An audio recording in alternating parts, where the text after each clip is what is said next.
right, welcome everybody. For those of you who it's your first time tuning in, my name is Aviva Ariel. I'm the health psychology intern at Jesse Brown VA and the chair of Division 38 Student Council. Welcome to all of you in person who've heard this a million times.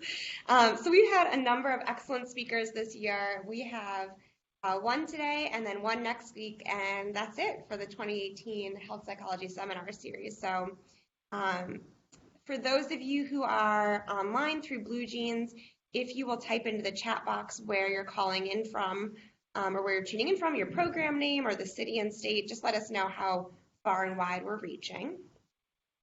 Today, I am honored to introduce Dr. Angela Lawson, Associate Professor of Clinical Obstetrics and Gynecology and Psychiatry at Northwestern University's Feinberg School of Medicine. Dr. Lawson completed her PhD at the University of Illinois, Urbana. She is a licensed clinical psychologist specializing in women's reproductive health and sexual trauma. At Northwestern, Dr. Lawson provides consultation as well as psychotherapy related to infertility and other reproductive concerns. She also conducts research on the psychological aspects of infertility and trauma. So today we're thrilled to have Dr. Lawson talk about her work in reproductive medicine. Thank you.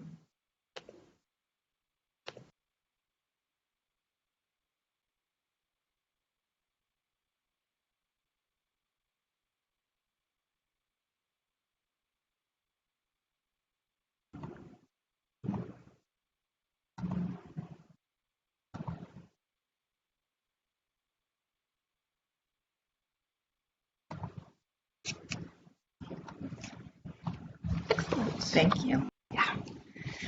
And thank you for having me. We were just talking about how many years I've been giving a similar lecture, and I can't remember, it's got to be 5 or 6.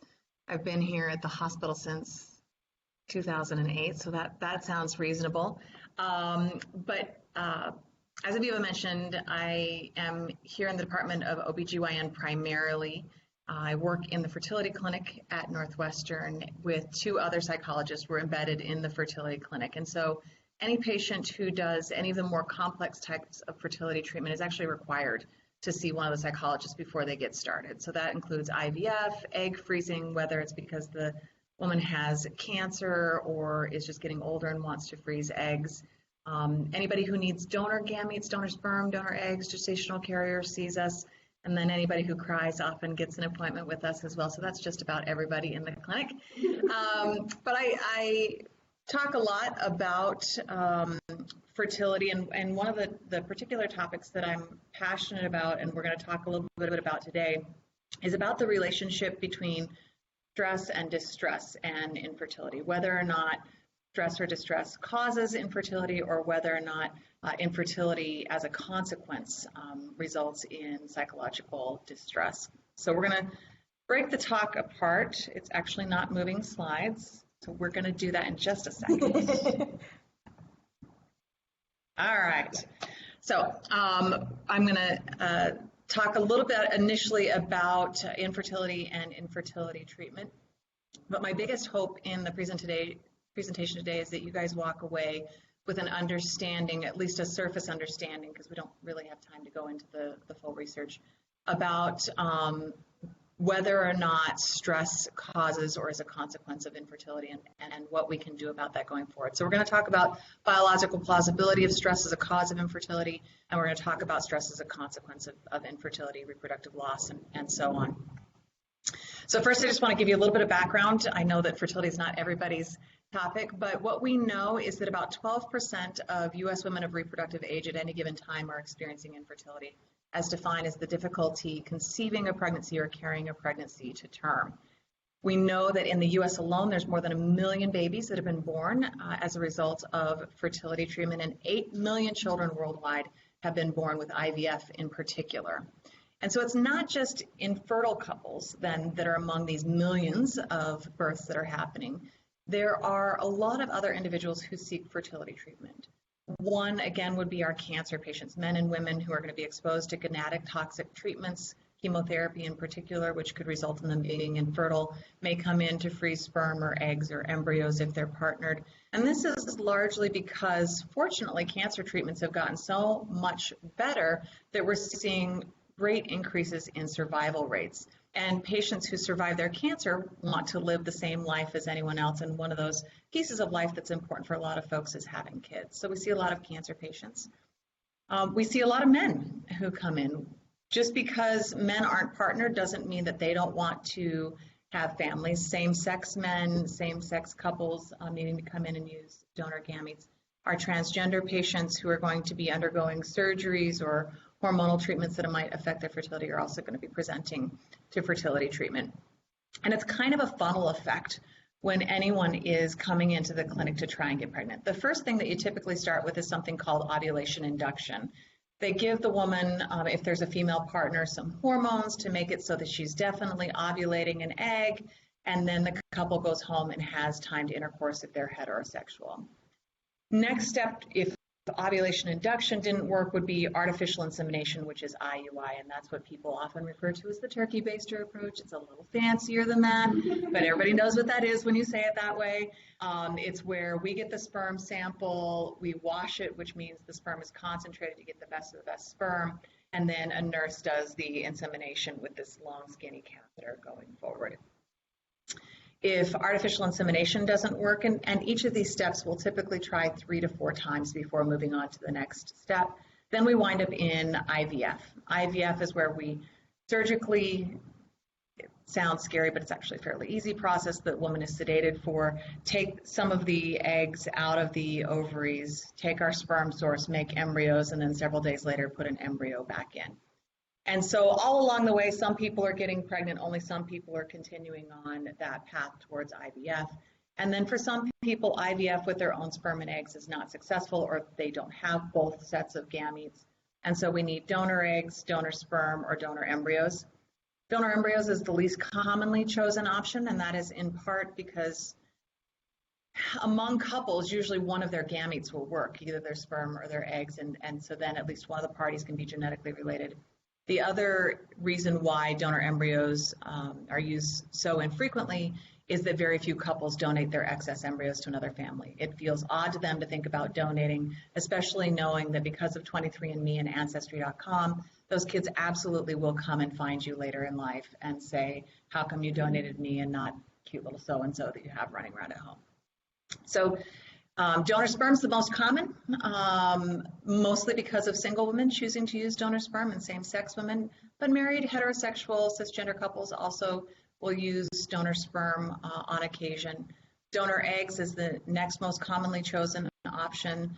Well over the majority of women who are older than 42 are using donor eggs to conceive, but celebrities that you see on TV are not sharing that kind of information with the world, nor do they have to. It does bias people into thinking you can get pregnant at any age with your own eggs. And the answer is you can actually get pregnant at any age with someone else's eggs, depending on if the eggs are young enough. Gestational surrogacy is not pursued all that often. Gestational surrogacy is when another woman agrees to carry the couple or individual's child for them. Part of why it's not common is it is ridiculously expensive, and we'll talk about that as we're moving along. And then the least frequent option for alternate family building is adoption. And people might say, well, you know, that should be the most commonly chosen option. You should just adopt. And I think there's a real misunderstanding about how adoption works. Adoption takes on average 3 years. It's not a guarantee. It's a huge emotional roller coaster, and it's about $40,000. So that's not something that we should be saying to folks. And also, the good news is there's actually fewer children being placed for adoption. Society has changed over time. There's more resources available for unwed, unintentionally pregnant women to care for those children, less stigma for those families to then bring those young women back into the home, and so fewer children are also being placed for adoption. But in order to make it into fertility treatment at all and to have your insurance cover you, insurance is going to require that you try for at least a year with appropriately timed, unprotected heterosexual intercourse. Laws are changing, insurance is changing to allow same-sex couples to also have coverage if coverage is mandated in the state. There's not consistency in law about that.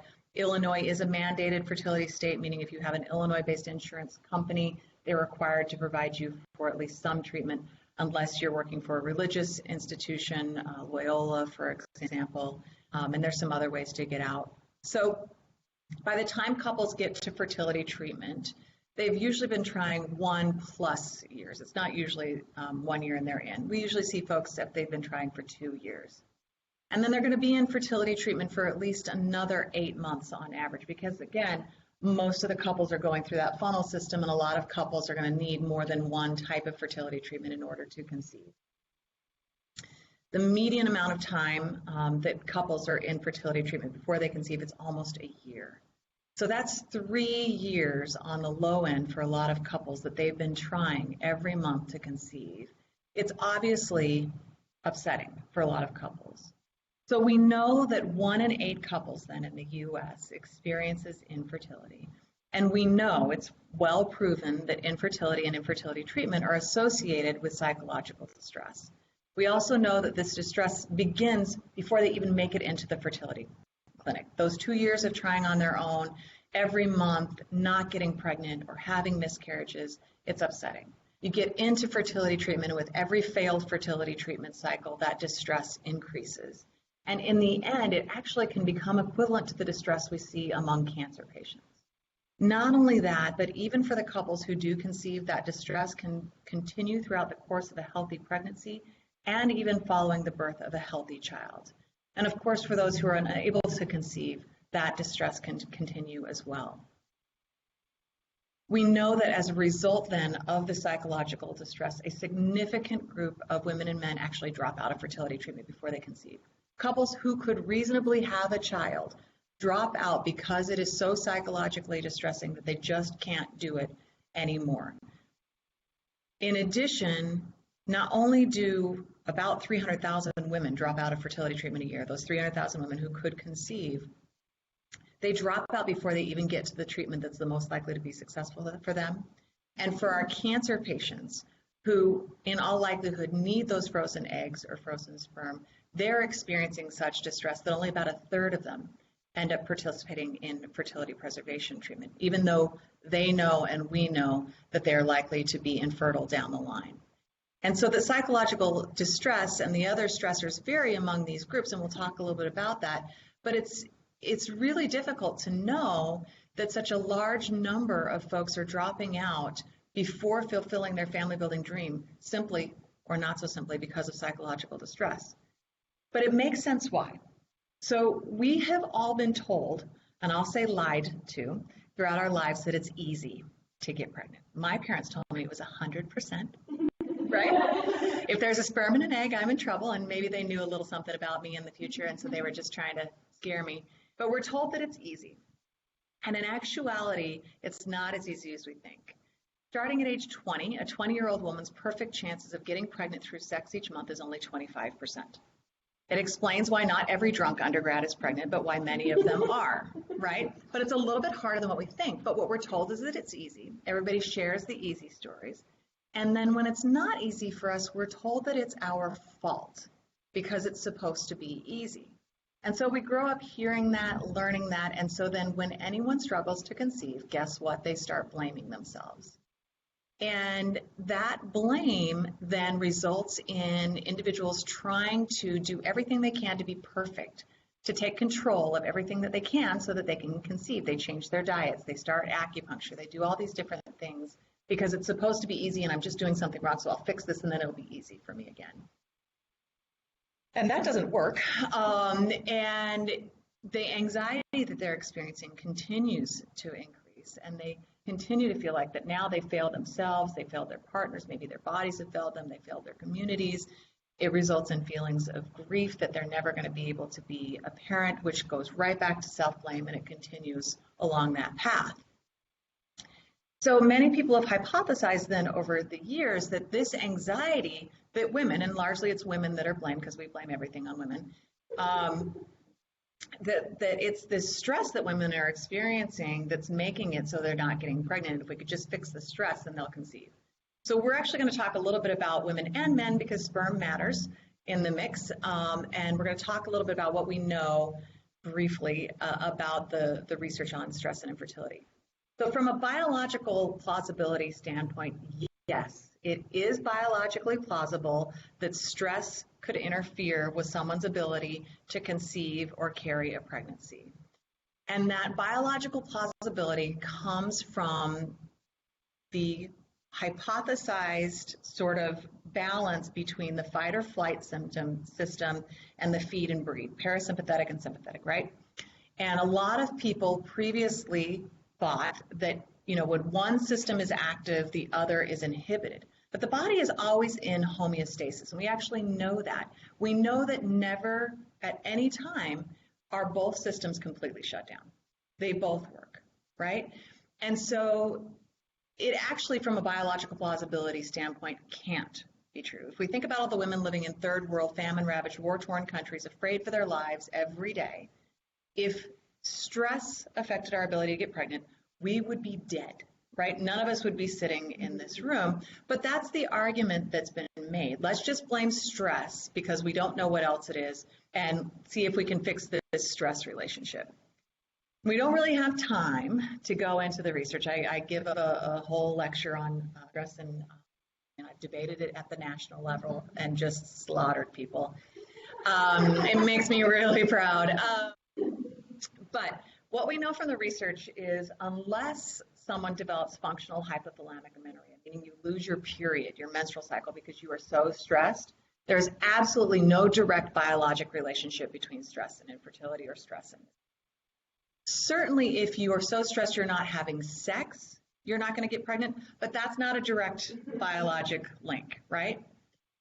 There is a lot of literature on the role of psychotherapy and acupuncture and other relaxing conditions on chances of success.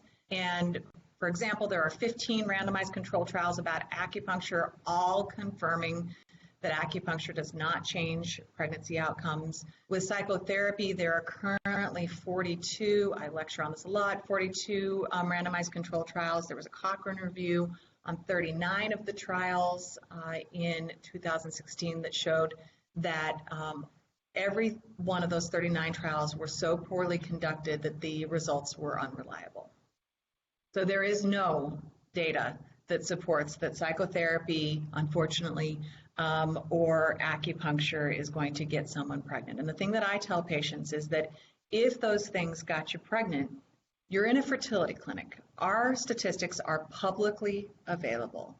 If you as a patient had the ability to mess up our pregnancy rates, we would be all over your lives. We would have acupuncturists on staff and we would make you go and we would make you pay for it. We would make money from that. I would make you go to therapy whether you needed it or not. I would have a job forever, right? I would make you eat weird food in front of me to prove that you were doing it. And the fact that we don't do that and no fertility clinic does that, and yet we all want the very best pregnancy rates in the world should tell you something, right? People will say then, okay, if it's not psychotherapy or not acupuncture, I know somebody who was waiting to do fertility treatment or stopped fertility treatment, gave up all hope and got pregnant. Yes, that happens. Actually, about 20% of the time, if you're young, if you change sperm sources, right, if you get a new partner, and if your infertility diagnosis is mild in nature, if you look at the literature. Basically what it means is that couples who are waiting to conceive or stop treatment keep having sex.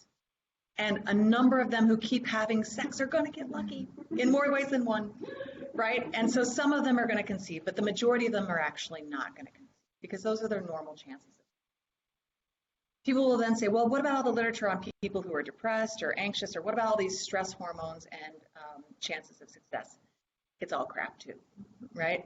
So you obviously cannot do a randomized controlled trial and make some people depressed or some people anxious. So all we have are these paper and pencil questionnaires that you really can't say much from, and people just cherry pick those studies and say, well, this one says this and this one says that, and that's not really helpful. Studies of stress hormones, there's two primary stress hormones that people talk about, cortisol and salivary alpha amylase. Cortisol, the research really shows there's no relationship between cortisol and infertility. There is one set of studies from the same author, same data set, Buck Lewis et al.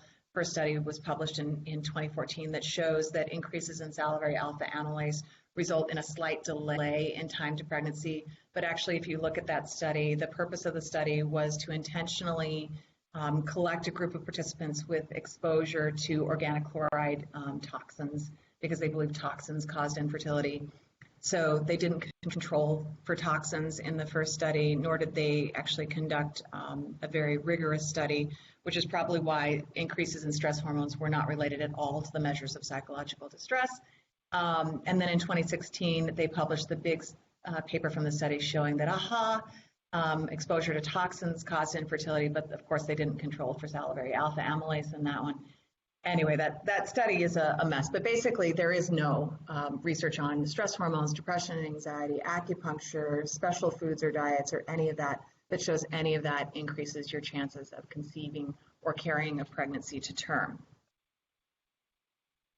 And yet the anecdotes continue. My mother's sister's brother's cousin's wife, whatever, did something and got pregnant, got drunk, went on vacation, adopted a baby, and had a baby. Those are the top three that I hear.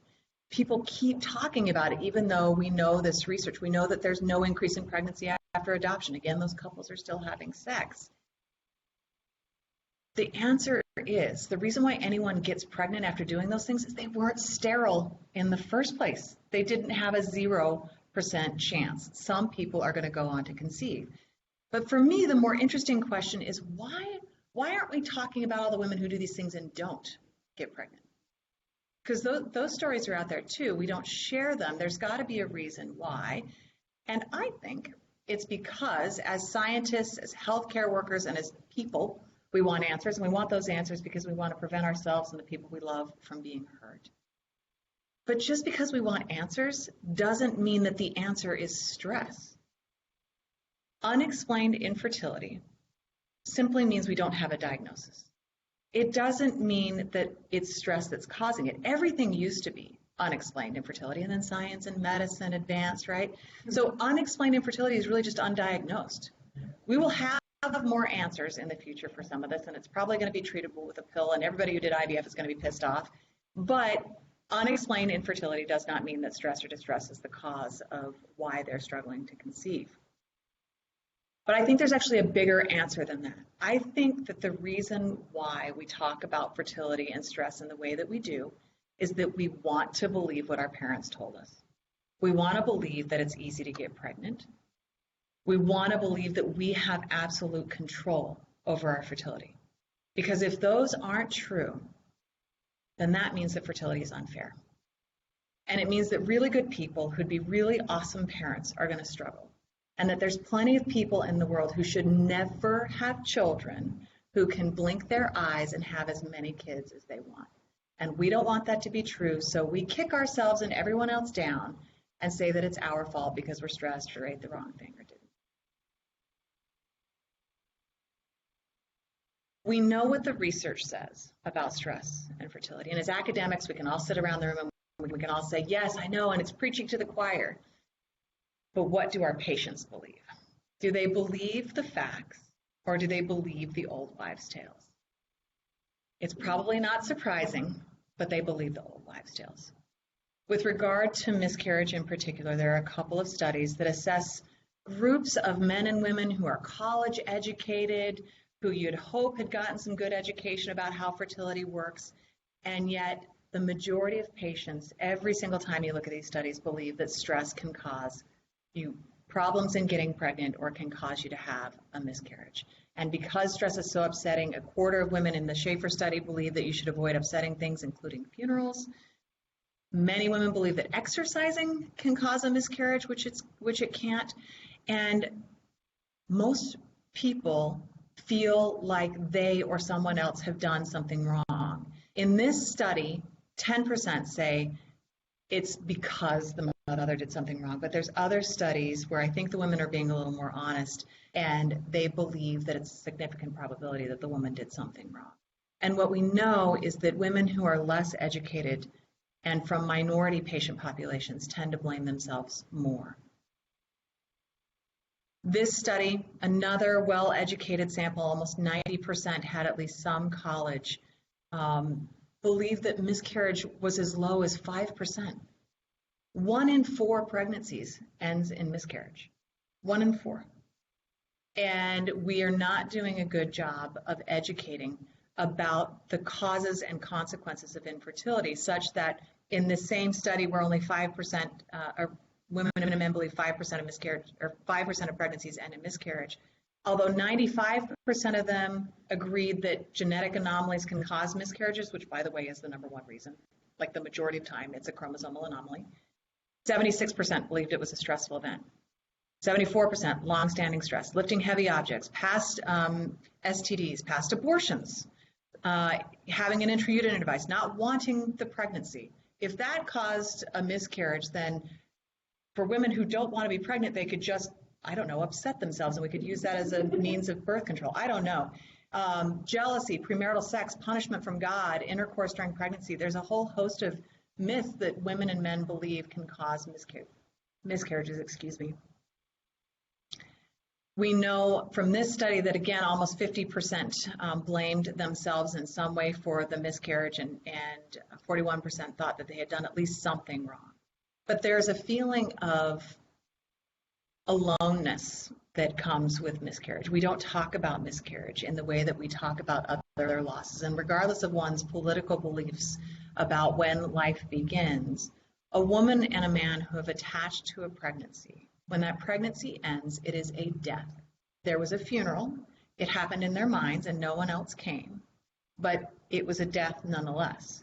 But nobody brings them casseroles. Nobody calls or sends them cards. Because if that couple shares what happens to them, they are worried about what's going to be the consequence of sharing. And the consequence of sharing that you're infertile or that you had a loss is people are going to say to you, what did you do? Or you should do this, or you did something wrong. And so most people suffer in silence. And then when they do share, as a culture, we don't have a way of talking about miscarriage. And so people often say the wrong thing. They'll say, well, you could just try again. If somebody lost their dad, would you say, well, you could probably just get another dad? Right? We wouldn't say those kinds of things, but we say those kinds of things.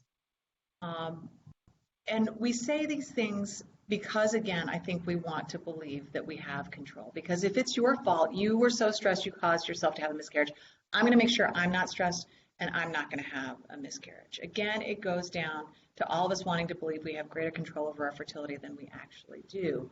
We also know, though, that this self-blame, when we have losses or when we experience miscarriages, delays our recovery from bereavement, and so it can actually sink us down further into the pit.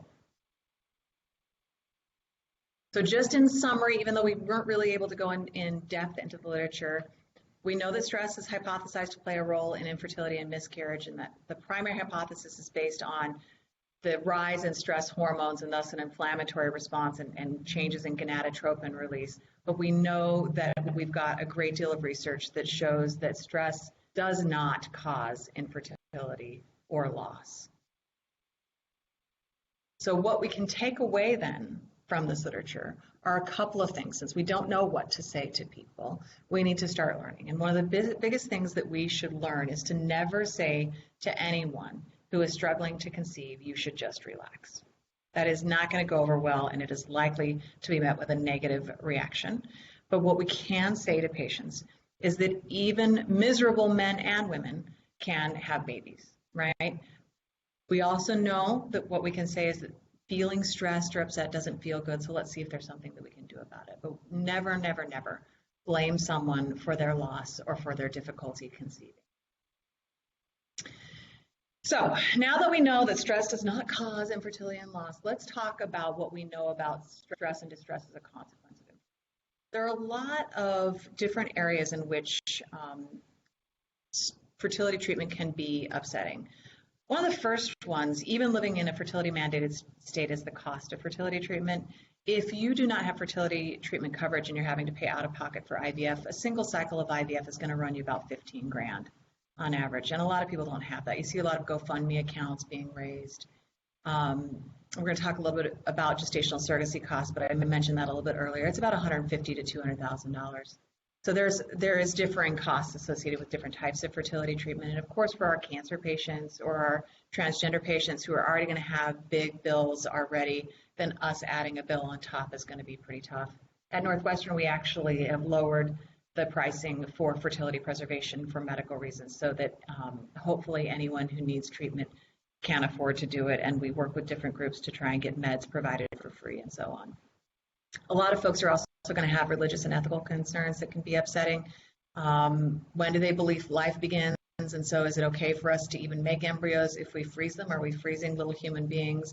And what do you do with extra embryos if we destroy them? Is that murder? I've actually been called a murderer by a embryo donation agency. That was fun.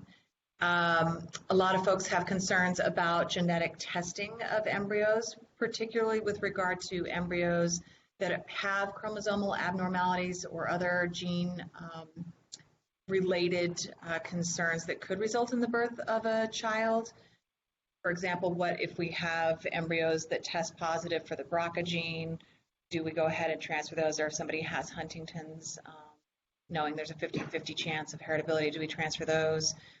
What about trisomy 21, Down syndrome? Those are embryos that potentially could result in the birth of a child. And would the couple coming in consent to abortion if they found out they were pregnant with a child with Down syndrome? And so there's a lot of concerns that couples have about what to do with excess embryos, whether or not to do genetic testing, and what to do with abnormal or affected embryos.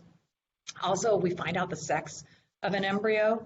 When we do this, we don't find out gender. Gender is assigned at birth. But we find out sex, and some couples want to choose the sex of an embryo, and there's all sorts of psychological consequences associated with that. As soon as you know the sex of your embryos, you've already imagined little girls in pink, little boys in blue, and if those embryos result in miscarriages or other problems, attachment has begun earlier, and so does psychological distress.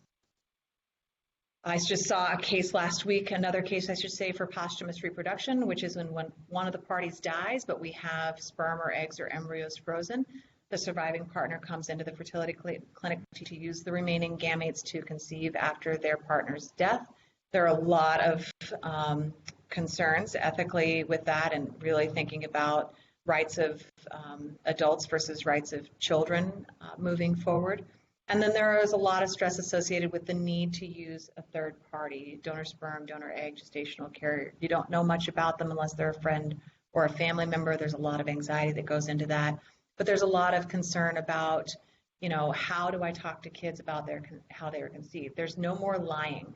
And there used to be a lot of lying, just like with adoption. But because of 23andMe and Ancestry.com, and those kinds of companies, every day we're seeing in the news kids figuring out, I was conceived via sperm donation, egg donation, and so on.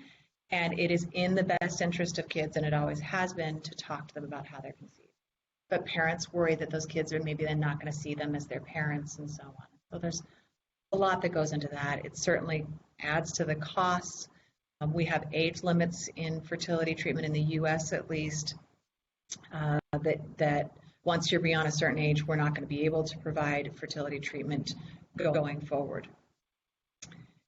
A little bit more about third-party reproduction, just so you guys have a bit of background. So sperm donation actually started in 1884, which probably sounds a little shocking. It was a Quaker couple that showed up to their local medical school. Unbeknownst to the couple, they recruited sort of the cutest medical student, got his sperm, sedated the woman, didn't tell her. Inserted his sperm, she got pregnant, had the baby. They told the dad after the baby was born, but never told the woman. So in essence, the first case of sperm donation was rape. It has been veiled in secrecy since then, and it's only recently, again, because of 23andMe that now we're actually talking about sperm donation. But the costs that get added on, the cheapest kind of fertility treatment, it's about $1,000 for a vial of sperm. And that's gone up. The $250, nobody's doing that anymore. It's about $1,000. Then the procedure itself is about $1,000 plus maybe some meds. It's about $2,500 a pop. Egg donation will run you, for a cycle of IVF, $25,000. Agency fees, part of which go to the egg donors, about $17,000. And it's highly successful because egg donors and sperm donors are on average in their early 20s. They've got lots of sperm, lots of eggs, and they're generally pretty good. And that's why women can really get pregnant at just about any age. So the oldest woman to get pregnant and have a baby, and this is an example of just because we can do things doesn't mean we should, happened about 2 years ago in India. She was 71. Her husband is 79. They used donor egg and donor sperm, and that child will not have a parent survive to adulthood for them. In the US, the age limit, I think, is still too old. For women, you can be 55 and use donor eggs to conceive. There is no age limit on men because apparently we don't care about whether or not men are around for their children. Not nice. Embryo donation, we do not call it embryo adoption. So personhood laws in the US are attempting to make embryos people. If embryos become people, abortion goes away. So personhood laws are really backdoor attempts to try and eliminate women's access to abortion. And embryos are not people, they are embryos.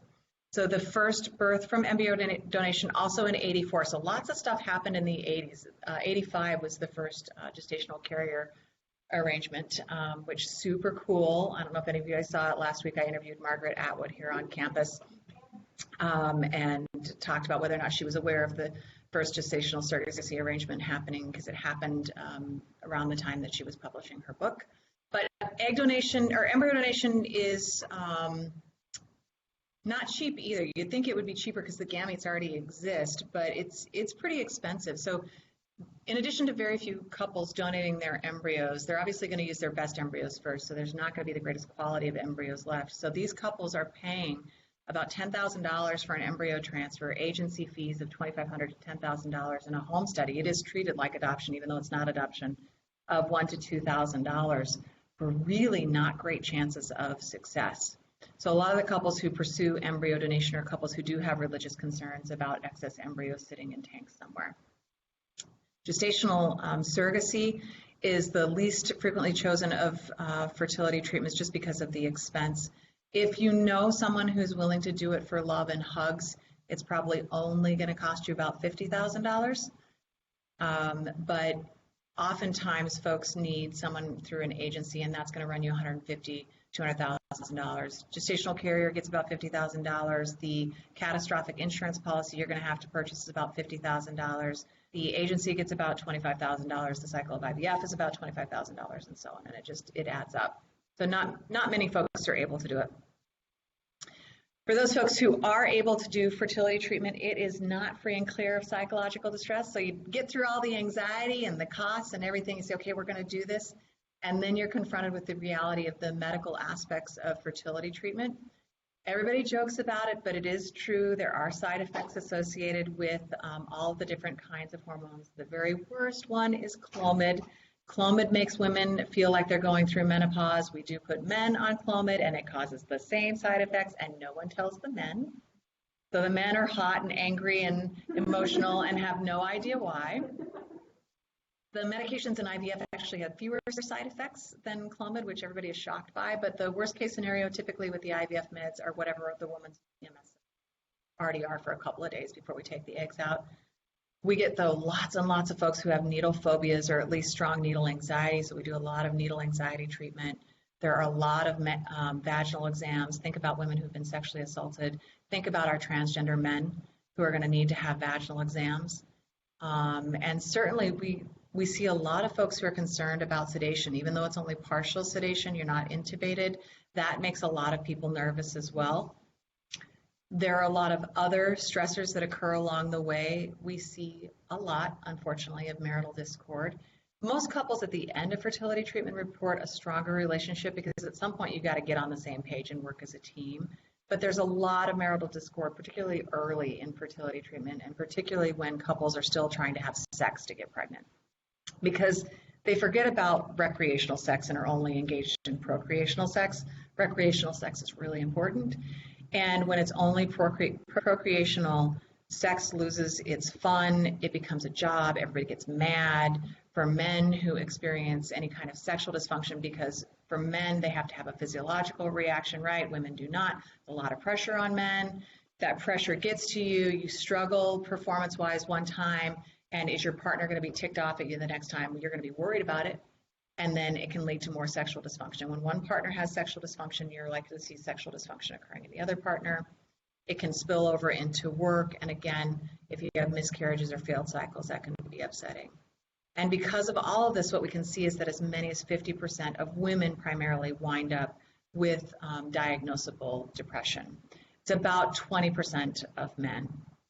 Oh, and I forgot to talk about the men in stress, because I forgot to add that slide in, so it reminds me to go back. So with men, the hypothesis for stress is that stress can reduce testosterone and thus reduce sperm counts, but it's a chicken and an egg argument.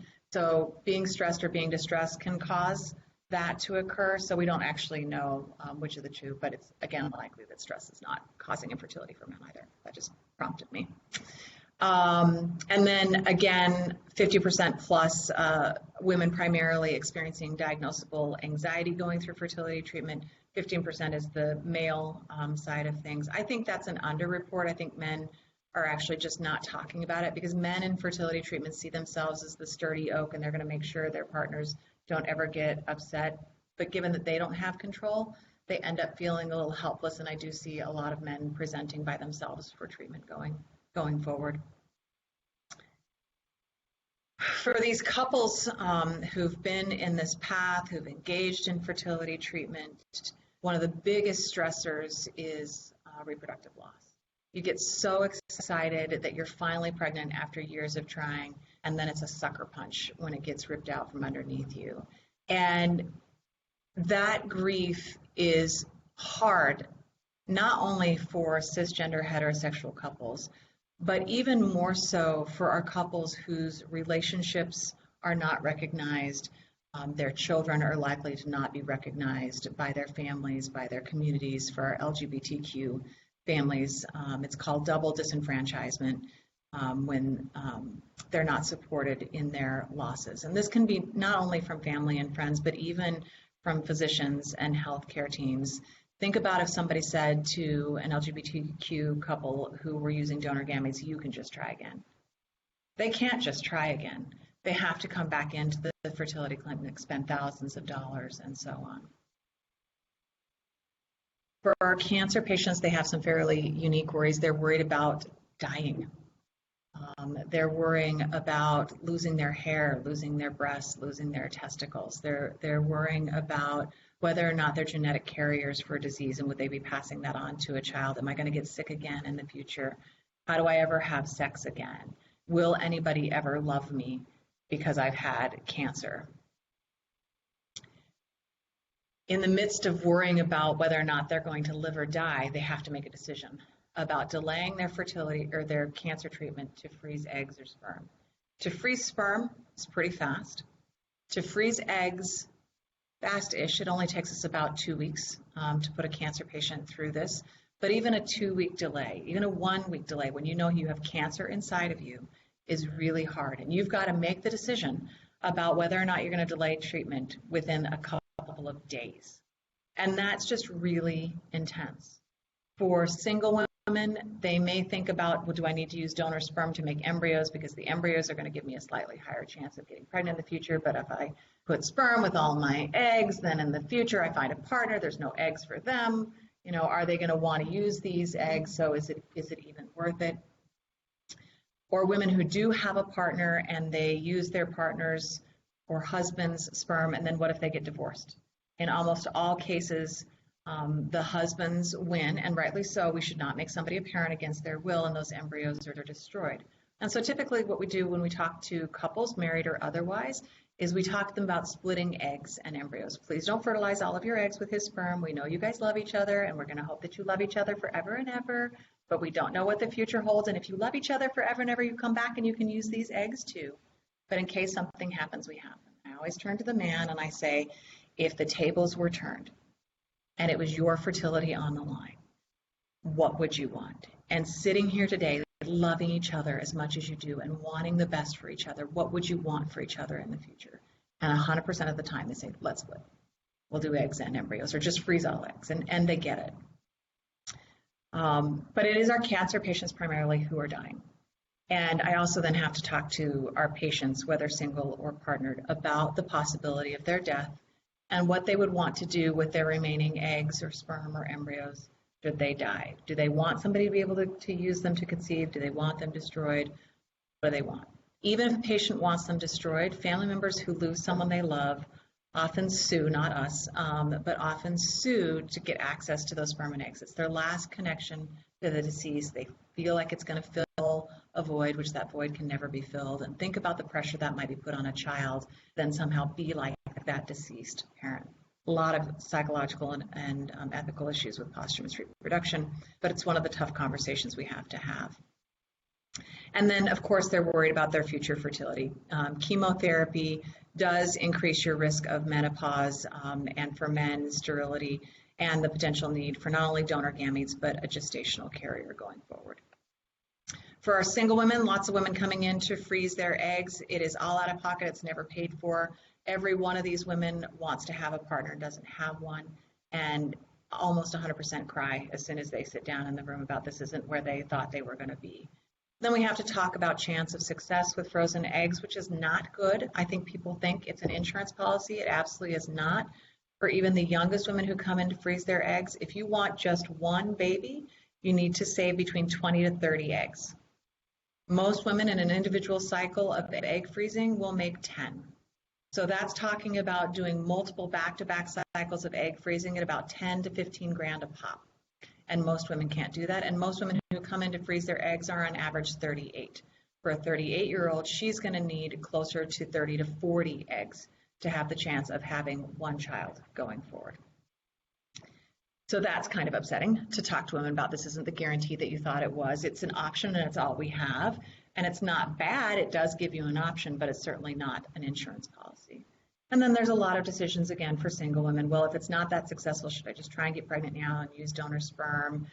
And then have to think about talking to kids, get attorneys, or for a single woman who do pursue use of donor sperm, do I have any friends that I think might be a donor? And what kind of complexities might that add? Do I want to do treatment at home through sex? Should I come into a fertility clinic? You should come into a fertility clinic because you have sex with your donor. He's actually designated by the state as the father, and he's legally and financially on the line for the next 18 years. So there's a lot that goes on psychologically with regard to single women freezing their eggs or using donor sperm, and not every fertility clinic in the U.S. approves of unmarried women getting pregnant and will turn you away. So there's a lot of hurdles for single women. There's even more for our same-sex and transgender couples. For our same-sex couples, not always our transgender couples, but often that's also going to require a third party, all those same costs, concerns about attorneys, treatment at home or clinic, disclosure, whose gametes or body are we going to use if we have two women whose eggs, whose uterus, we can certainly switch if we want. But it's a lot of money for these couples, and there's a lot of fear for LGBTQ couples coming into fertility clinics. The 2015 U.S. national study on transgender patients found that 2% of transgender patients have been physically assaulted by their healthcare teams. So if you don't think patients are afraid, you're not talking to them about how they're feeling. It is one of the first things that I bring up about support in the clinic, misgendering, recognition of partners, anything that I can to try and help make sure that their treatment goes as smooth as possible. We routinely have presentations in our clinic just to remind us to be aware and to be sensitive of the fears that patients realistically are going to have coming into a fertility treatment, and the vulnerability for these patients as well, particularly for our transgender adolescents who are coming in before they start hormones or after they've started hormones and are going to need vaginal exams and all sorts of procedures that are inconsistent with their gender identity. The concern from these patients arises largely in that they're coming to seek fertility treatment in a heteronormative cisgender world. Fertility clinics are set up for married cisgender heterosexual couples. The advertisements that are in clinics, the forms are not gender neutral. Ours are, I know because I typed them. But there's also just, again, this long-standing history and current experience of harassment and discrimination in healthcare in general and in fertility clinics. It's not a societal expectation, although it's becoming more so, that LGBT couples might want to conceive. There's horrible, horrible stereotypes of gay men and transgender people in particular as incompetent parents because they're not mothers. We have now more than 74 studies that have been published with kids of LGBTQ couples showing they are just like everybody else. There is no increased risk of psychological distress. There is no greater likelihood of changes in sexual orientation. Like there's not going to be more kids of gay parents who are gay. It's just the same, right? But again, there's still that societal stigma and invalidation not only of their relationship, but of their child or children as well. And certainly for biological motherhood, that just may not be compatible with gender identity for some women. And of course, for our transgender women who cannot conceive, it's particularly upsetting for them. But for our transgender men and women, it's not surprising to know that, of course, they want kids too. Everybody understands why same-sex couples would want to have kids, because they're people. Transgender people are people, right? They want to have kids just like everybody else. There's not a ton of research, but what we know is that the majority of transgender men and women are of reproductive age at the time of use of gender-affirming hormones or surgery. And we know that basically the majority of transgender women and men want kids. So it's cheaper and I guess easier to freeze sperm for our transgender women, but most transgender women are actually not counseled about freezing their sperm before they take hormones or have surgery, which is truly unfortunate because even though masturbation would be inconsistent with their gender identity, if counseled, a majority of transgender women would likely freeze their sperm. For transgender men, freezing their eggs, many would consider it, but given how expensive it is, it's just cost prohibitive. And the gender dysphoria that can come from fertility treatment for transgender men is a bit more intense than for transgender women. So it's just harder for a number of reasons. But there are also legal differences in parenting rights that affect our LGBTQ couples. So we have federal marriage, we do not have federal parentage. And that means that a lot of couples, even if they are legally married, need to pursue second parent adoption until we have federal marriage, which won't happen for at least 2+ years or a little bit more. It's something we have to do, and it's extra time and energy and effort and frustration and so on. But you have to think about where you live, you have to think about the laws, you have to think about an awful lot when you're building your family and your LGBTQ. But overall, for me, the big takeaway is that infertility treatment, and miscarriage are really stressful, and that all fertility patients and their partners should be offered psychological counseling. Although we have 3 psychologists embedded in our clinic, that is actually not the norm. There are only psychologists largely embedded in academic medical fertility clinics. In all the private practices, very few of them, certainly less than 1%, have mental health professionals in the clinic, because we can help address mood and anxiety symptoms, address realistic treatment expectations, help them cope, build better communication skills, reduce that marital discord, and really try and make it as pleasant an experience as it possibly can be for our parents or our patients, hopefully intended parents soon. But if you remember nothing from today, what I hope that you remember is that all couples, regardless of gender identity, regardless of sex, regardless of who they love, navigate a series of complex barriers to conceive, and that stress is a consequence of infertility, not the cause of it. And because of that, sensitive communication among medical teams, patients, family, and society is important. Avoidance of feelings by our patients places them at risk of depression and anxiety. And as a result, we need that emotional support in fertility clinics, in society, to help patients be able to process what they're experiencing. That is all. Thank you. And I'm open to any questions you might have. Yes. 2 questions. Go for it. Okay. So my first question is just based on like personal experience. As I'm getting to like my friends and people I know are starting to conceive and things like that. I'm seeing that a lot more people are posting about like miscarriage. Yes, they are. And so I was wondering, like, your take on social media and women feeling empowered and wanting to connect that way through like posting. And if you notice or have run into that with women feeling like at least there's been a little bit more kind of. There has been some change. I mean, the fact that we saw Zuckerberg talking about it, we're seeing men talk about it as well. I think there's pros and cons to social media with regard to fertility. So a lot of patients are using Dr. Google, which is the con. And a lot of the myths are out there, and they're out there for miscarriage too. But the support that you're seeing on different, not Google, but the Instagram in particular is really supportive. There's a lot of blogs that people find supportive, a lot of podcasts that people are following, real couples who've had losses or going through fertility treatment. And those types of supports help women and men feel like they're not alone, and I think is breaking some of the silence surrounding miscarriage. Yeah, it's interesting because I was very similar, like thinking this was so easy, and I was at your talk last year too. So I remembered this, and just, I mean, even in this 1 year, 3 people I know have posted on Instagram about their miscarriage, and I was like, I would not have known this otherwise. Right. And these are 3 people that are pretty, at least a friend of a friend. Right.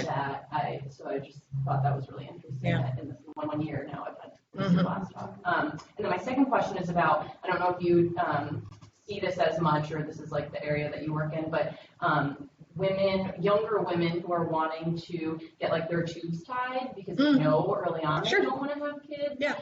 If that's there is not a ton of research on that, but one of the interesting things about that is how sexist the conversation is around that. So men, when they're young, who want to come in and have vasectomies, get to have their vasectomies and no questions asked. Women who want to freeze or want to tie their tubes have to jump through some serious hoops because people say, well, are you sure? You might change your mind, right? And so that goes then to the literature on being child-free. And there is a significant minority of women and men who want to be child-free, and it's a perfectly reasonable choice. But society doesn't like that choice for a variety of reasons. One of the op-eds that I published last year talked about how, as a woman choosing to, and I'm just going to put it out there, I'm a feminist, so here it comes. So as a woman, I know this is really shocking. As a woman, choosing to be child-free is preventing men from access to your body in a way that they could have some control. And society doesn't like that. And judges women then who choose to be child-free as selfish or bad people or whatever, when it's just as selfish to have kids. When you think about the reasons why people have kids, it's like to see my genes, to have the experience. I mean, they're all lovely reasons so they can take care of me when I'm old, but they're all selfish, right? So selfish is not a bad word, but it goes back to women who are child-free are horrible people. Men who are child-free are bachelors. Right. Yeah. I was on one of the listservs I'm on. There was kind of this ethical debate of someone doing an evaluation for a woman in like her early 20s, like 21 or 22, who wanted a to a ligation. And she was the psychologist was saying, I think she's too young to consent to this. And people were like, she's an adult. Yeah, she's an adult. She's 20, and she was like, I really feel like she needs another year in college before deciding this. And why is there even a psych eval, right? Why is there even that woman could go to a plastic surgeon and get her boobs done. She could get all sorts of stuff done, and she's not going to have a psych eval. But mess with her fertility. She changes her mind. She probably won't because she clearly knows. She changes her mind. She could do IVF in the future. We don't need tubes to do IVF. But it's the difference in the way men's and women's fertility is treated. I mean, even with egg donation and sperm donation, although this recently changed because of a lawsuit, historically, women who want to donate their eggs have always undergone full psych eval. Nothing happened for the men. And then 2 years ago, a sperm donor who was later found to have schizophrenia and had been in prison, and all this stuff happens. And now there's a whole bunch of kids that have been conceived with his sperm. This lawsuit happens, and now all of a sudden, several sperm banks are now doing full psych evals of sperm donors. It's just, women's fertility is precious. Men just give it away, and we don't even care if they're around for their kids to be here. Right. It's weird. Yeah, that someone pointed to the literature.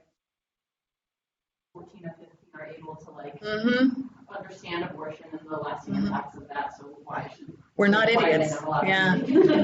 yeah. To not have a kid. I know. Yeah, Wanted your- that stuff gets me riled up too. No, that's a good one. That's a good one. Sure.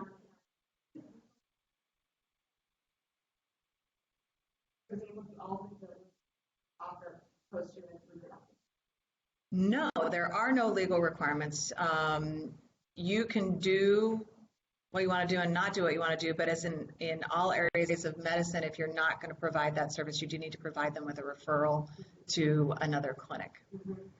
So if you go on SART.org, it's the Society for Assisted Reproductive Technologies, you can find the national success rates for all clinics, and then you can narrow it down to individual clinics and look at their live birth rates. But when you look at the individual clinics, you can also see what kinds of fertility treatment they provide. Will they work with single women, single men, same-sex couples, transgender patients, and so on. It also says whether or not, and this year's the first year, whether or not they have mental health professionals embedded in the clinic. So I'm happy about that.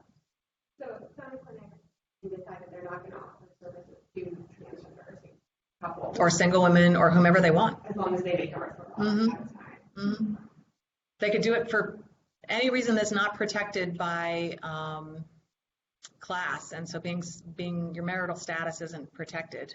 You know, race, sex. Technically, if you're transgender, you should not be able to, but we all know what's been happening lately in the news and over the last couple of years. So support for transgender patients is unfortunately variable, but our clinic supports everyone. Oh. I know, come to Northwestern. We rock. And we have awesome pregnancy rates. Anyone else? Yes. Sure. So I do.